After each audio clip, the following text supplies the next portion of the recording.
Untuk cepatkan urusan, ada cara lah. Kalau nak cepat sikit tu, kami kenakan sedikit kos deposit. Berapa tu lebih?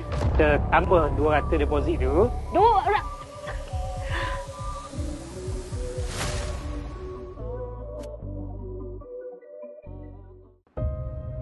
Satu set keluarga 300. I boleh beli 5 set.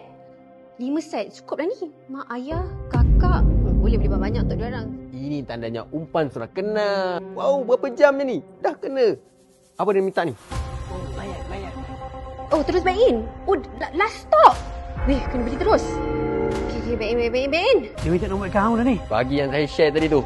Nombor tu. Nombor personal tu, boleh ke? Boleh best. Lalu kita buat memang macam tu.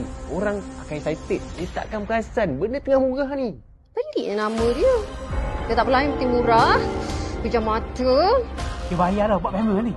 Ui, tak sampai berapa minit pun. Kan nak cakap, senang je nak scam orang ni. Nak maklum pada Puan, baju tu semua dah ada. Cuma apa banyak order, mungkin pengantaran tu jadi lambat sikit lah. Tambah 200 deposit tu.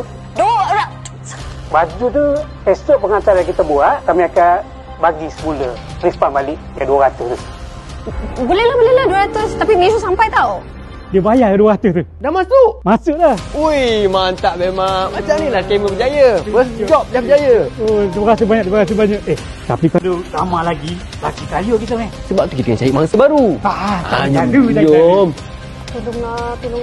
Tak nak. Aku kena...